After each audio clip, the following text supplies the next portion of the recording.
ഇന്ന് നമ്മൾ നോക്കുന്നത് സ്വിംഗ് ട്രേഡിങ്ങിന് പറ്റിയ കുറച്ച് സ്റ്റോക്കുകളെ കുറിച്ചാണ്. സ്വിംഗ് ട്രേഡിങ് പലരും പല രീതിയിൽ ചെയ്യുന്നുണ്ട്. ഇപ്പോൾ ഒരാഴ്ചത്തേന് ഒരു സ്റ്റോക്ക് വാങ്ങിച്ചു വെച്ച് അടുത്ത ആഴ്ച വിൽക്കുന്നു. അല്ലെങ്കിൽ തലേ ദിവസം ഈവനിങ് വാങ്ങിച്ച് പിറ്റേ ദിവസം മോർണിംഗിലുള്ള ഒരു ഗ്യാപ്പ് ഓപ്പണിംഗ് വിൽക്കുന്നു. അങ്ങനെ സ്വിംഗ് ട്രേഡ് അല്ലെങ്കിൽ ഒരു മാസം ഹോൾഡ് ചെയ്തുകൊണ്ട് അടുത്ത മാസം ഒരു അപ്പ് മൂവ്മെന്റ് ഉണ്ടാകുമ്പോൾ വിൽക്കുന്നു. അങ്ങനെ പലതരത്തിൽ സ്വിംഗ് ട്രേഡ് ചെയ്യുന്നവരുണ്ട്. അപ്പോൾ ഈ ഒരു സ്വിംഗ് ട്രേഡിങ്ങിന് വേണ്ടിയിട്ട് നമുക്ക് കൺസിഡർ ചെയ്യാവുന്ന ഒരു 3-4 സ്റ്റോക്കുകളെ കുറിച്ചാണ് ഇന്ന് നമ്മൾ പറയുന്നത്. അപ്പോൾ അതിനകത്ത് ആദ്യമായിട്ട് നമുക്കിന്ന് ടാറ്റ സ്റ്റീലിനെ കുറിച്ച് തന്നെ പറയാം. കാരണം ടാറ്റ സ്റ്റീൽ ഇപ്പോൾ ഒരു കണ്ടിന്യൂസ് ആയിട്ടൊരു ഡൗൺ ട്രെൻഡ് വന്നിട്ടുണ്ട്. അതിൻ്റെ പ്രോഫിറ്റബിലിറ്റി മറ്റു കാര്യങ്ങളെക്കുറിച്ചുള്ള ന്യൂസുകളും റിസൾട്ടുകളൊക്കെ വന്നിട്ടുമുണ്ട്. ഇപ്പം കഴിഞ്ഞ വെള്ളിയാഴ്ച, അതായത് ഓഗസ്റ്റ് 2-ാം തീയതി 158.22 എന്ന നിലയിലാണ് ടാറ്റ സ്റ്റീൽ ട്രേഡിംഗ് അവസാനിച്ചു വെച്ചിരിക്കുന്നത്. 2-ാം തീയതി ട്രേഡിംഗ് 154.72 വരെ വന്നിട്ട് 161.19 വരെയുള്ള ആ ഒരു റേഞ്ചിലാണ് ട്രേഡിംഗ് നടന്നിരുന്നത്.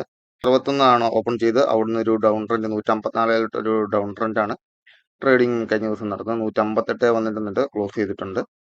അപ്പോൾ നോക്കുകയാണെങ്കിൽ ഇതിന്റെ 1 വീക്ക് അനാലിസിസ് ചാർട്ടൊക്കെ നോക്കുകയാണെങ്കിൽ നമുക്ക് മനസ്സിലാകും ഈ ഒരു 168 170 എന്നൊക്കെയാണ് ഈ ഒരു ഡൗൺഫാൾ വന്നിട്ടുള്ളത്.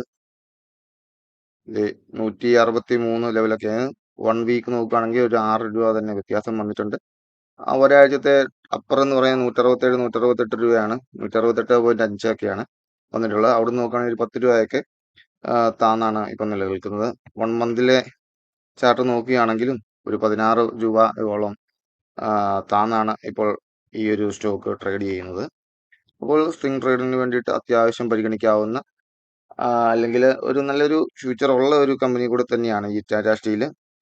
ടാറ്റ സ്റ്റീലിലെ ബാക്കി കാര്യങ്ങളിലേക്ക് കിടക്കുകയാണെങ്കിൽ ഈയിടെയായിട്ട് 2 ദിവസങ്ങളിലായിട്ട് കുറച്ച് ന്യൂസുകളൊക്കെ ടാറ്റ സ്റ്റീലിനെ കുറിച്ചും വന്നിട്ടുണ്ട്. ഇനി എഫ് ആൻഡ് ഓയിലൊക്കെ ട്രേഡ് ചെയ്യുന്ന സ്റ്റോക്ക് തന്നെയാണ്. നമുക്ക് എല്ലാവർക്കും തന്നെ എല്ലാവരുടെയും ഹോൾഡിങ്ങിൽ തന്നെ മറ്റും കാണുന്ന ഒരു സ്റ്റോക്ക് തന്നെയാണ് ഈ ഒരു ടാറ്റ സ്റ്റീൽ എന്ന് പറയുന്നത്. ക്വാർട്ടർലി പ്രോഫിറ്റ് നോക്കുമ്പോൾ 555 919 ഉയർന്നിട്ടുണ്ട്. അത് ഇയർലി വൈസ് നോക്കുകയാണെങ്കിൽ നോക്കുക, കഴിഞ്ഞ വർഷം അതായത് മാർച്ച് 24 അവസാനിച്ചപ്പോൾ ഒരു നെഗറ്റീവ് പ്രോഫിറ്റിലാണ് ഇത് അവസാനിച്ചിട്ടുള്ളത്. എന്നിരുന്നാലും ക്വാർട്ടർലി നോക്കുമ്പോൾ ഇതൊരു തിരിച്ചുവരവ് നടത്തിയിട്ടുണ്ടെന്ന് വേണമെങ്കിൽ നമുക്ക് പറയാം. ടാറ്റ സ്റ്റീൽ നമ്മളിപ്പം നോക്കുന്നത് വലിയൊരു ബൈങ് ഹോൾഡിംഗ് ലോങ് ടൈം ഹോൾഡിലോട്ടൊന്നുമല്ല, നമ്മൾ ജസ്റ്റ് ഒരു സ്വിംഗ് ട്രേഡിന് വേണ്ടിയിട്ടായതുകൊണ്ട് മാത്രം നമ്മൾ കൂടുതൽ ഡീറ്റെയിലോട്ടൊന്നും കിടക്കുന്നില്ല. ഇനി നമുക്ക് അടുത്തതായിട്ട് പരിഗണിക്കാൻ പറ്റിയ ഒരു സ്റ്റോക്ക് തന്നെയാണ് നമ്മുടെ ജംന ഓട്ടോ ഇൻഡസ്ട്രീസ് എന്ന് പറയുന്ന ഒരു സ്റ്റോക്കാണിത്. ഓട്ടോ മാനുഫാക്ചറിങ് ഇൻഡസ്ട്രിയിലെ സബ് കാറ്റഗറി വരുന്ന ഒരു സ്റ്റോക്കാണ് ജംന ഓട്ടോ ഇൻഡസ്ട്രീസ്. അപ്പോൾ ഇതിന്റെ ഒരു 52 വീക്ക് ലോയും ഹൈയും നോക്കുകയാണെങ്കിൽ 102 149 അപ്പോൾ ഈ ഒരു സ്റ്റോക്ക് ട്രേഡ് ചെയ്ത് 138 141 റേഞ്ച് അബൌട്ടിലാണ് ഈ ഒരു സ്റ്റോക്ക് കഴിഞ്ഞ ദിവസങ്ങളിൽ ട്രേഡ് ചെയ്തിരുന്നത്.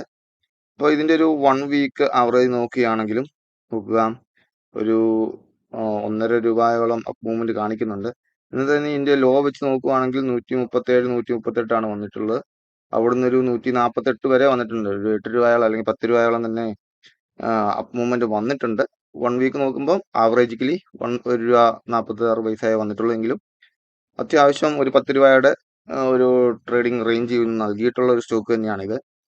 ഒരു മാസത്തെ നോക്കുവാണെങ്കിലും 11 രൂപ ആവറേജ് ആയിട്ട് വന്നിട്ടുണ്ട്. എന്നിൽ തന്നെ 126 148 വരെയൊക്കെ വന്നിട്ടുണ്ട്. ഒരു 16 രൂപയൊക്കെ റേഞ്ച് അബൌട്ടിൽ നമുക്ക് സ്വിംഗ് ട്രേഡ് നടത്താൻ പറ്റിയ ഒരു സ്റ്റോക്ക് തന്നെയായിരുന്നു. ഈ ഒരു റേഞ്ചിലാണ് ഇത് നടന്നുകൊണ്ടിരിക്കുന്നത്. അപ്പം നമുക്ക് ഇതിന്റെ ഒരു ആവറേജ് പ്രൈസൊക്കെ വരുമ്പോൾ നമുക്ക് അക്യുമുലേറ്റ് ചെയ്യാൻ പറ്റിയ ഒരു സ്റ്റോക്ക് തന്നെയാണ് ഈ ഒരു ജംന ഓട്ടോ ഇൻഡസ്ട്രീസ്. പ്രോഫിറ്റബിലിറ്റിയും മറ്റു റവന്യൂ ഒക്കെ നോക്കിയാലും അത്യാവശ്യം നല്ലൊരു ഗ്രോത്തിലോട്ട് കടന്നിരിക്കുന്ന ഒരു കമ്പനി തന്നെയാണ്. ക്വാർട്ടർലി ആണെങ്കിലും ഇയർലി ആണെങ്കിലും നല്ലൊരു പ്രോഫിറ്റബിലിറ്റി ഒക്കെ വന്നിട്ടുണ്ട്. ഇതിന്റെ ചാർട്ടുകളൊക്കെ നോക്കുമ്പോഴും അത്യാവശ്യം ഒരു കൺസിസ്റ്റന്റ് ആയിട്ടുള്ള ട്രേഡിംഗ് ഒക്കെ നടത്തിയിട്ടുണ്ട്. നല്ലൊരു ഡിവിഡൻഡ് പേ ഔട്ട് ഒക്കെ നടത്തുന്ന ഒരു കമ്പനി തന്നെയാണ്. ക്വാർട്ടർലി റിസൾട്ട് ഒക്കെ ആണെങ്കിലും ചെറിയ ചെറിയ മൂവ്മെന്റുകളൊക്കെ നടത്തിക്കൊണ്ടിരിക്കുക എന്നാണ്. ഓട്ടോ മാനുഫാക്ചറിങ് ഇൻഡസ്ട്രി ഇപ്പോൾ നല്ലൊരു ഗ്രോത്ത് കഴിഞ്ഞിട്ട് ഇങ്ങനെ നിൽക്കുക. അപ്പം ഇതിന്റെ സബ് കമ്പനീസ് ആണ് ഇപ്പോൾ ഒരു ഗ്രോത്തിലോട്ട് വന്നുകൊണ്ടിരിക്കുന്നത്. ഇനി അടുത്തതാണ് ജമ്മു ആൻഡ് കാശ്മീർ ബാങ്കിനെ കുറിച്ച്. ജമ്മു ആൻഡ് കാശ്മീർ ബാങ്ക് ഈയിടെ കഴിഞ്ഞ ഒരു ട്രേഡിംഗ് സെക്ഷനിൽ തന്നെ വലിയൊരു മൂവ്മെന്റ് ആണ് നടത്തിയിരിക്കുന്നത്.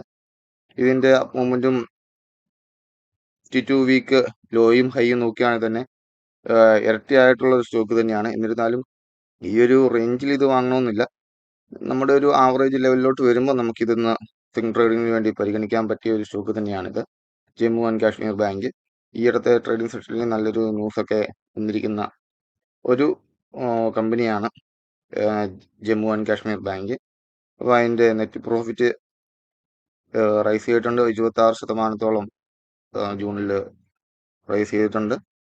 അതുപോലെ തന്നെ അതിനെക്കുറിച്ച് 633 കോടിയുടെ ഒരു വാർത്തയൊക്കെ വന്നിട്ടുണ്ട്. ഇത് നമുക്ക് വാച്ച് ലിസ്റ്റിൽ ഉൾപ്പെടുത്താൻ പറ്റിയ ഒരു സ്റ്റോക്കാണ് ONGC. നല്ല തകർത്തടിച്ച് മുന്നേറിക്കൊണ്ടിരിക്കുന്ന ഒരു സ്റ്റോക്ക് തന്നെയാണ് ONGC. കഴിഞ്ഞ ഒരു ആഴ്ചയിൽ നമുക്കൊരു 300-297 ലെവലിലൊക്കെ നമുക്ക് ഈ ഒരു ബൈ വന്നിട്ടുണ്ടായിരുന്നു. ആ ഒരു സമയത്ത് നമുക്ക് ഒരു പരിഗണിക്കാൻ പറ്റിയ ഒരു സ്റ്റോക്കായിരുന്നു. 287, 288 ആ റേഞ്ചിൽ 300 താഴെയൊക്കെ ഈ റേഞ്ച് വന്നിട്ടുണ്ടായിരുന്നു. ഒറ്റയടിക്ക് തന്നെ വന്നിട്ട് നല്ലൊരു അപ്പ് മൂവ്മെന്റ് നൽകിയിരുന്ന ഒരു സ്റ്റോക്ക് തന്നെയായിരുന്നു ONGC. ONGCയുടെ ന്യൂസുകളും കാര്യങ്ങളൊക്കെ വന്നിട്ടുണ്ട്. അതുപോലെ തന്നെ ക്വാർട്ടർലി റിസൾട്ട് കാര്യങ്ങളൊക്കെ ഉണ്ട്. അപ്പം ഇതും ഒന്ന് നോക്കി വെക്കുകയാണെങ്കിൽ കുറച്ച് നാൾ നമ്മൾ ഈ ഒരു വാച്ച് ലിസ്റ്റ് പെടുത്തുകയാണെങ്കിൽ ഇതിൻ്റെ ഒരു മൂവ്മെന്റ് ഒക്കെ നമുക്ക് മനസ്സിലാകും. അപ്പോൾ ഈ ഒരു സ്റ്റോക്ക് നമുക്ക് സ്വിംഗ് ട്രേഡിന് വേണ്ടി ഒരു ആവറേജ് ലെവലിലൊക്കെ വരുമ്പോൾ നമുക്ക് പരിഗണിക്കാൻ പറ്റുന്ന ഒരു സ്റ്റോക്ക് തന്നെയാണ്.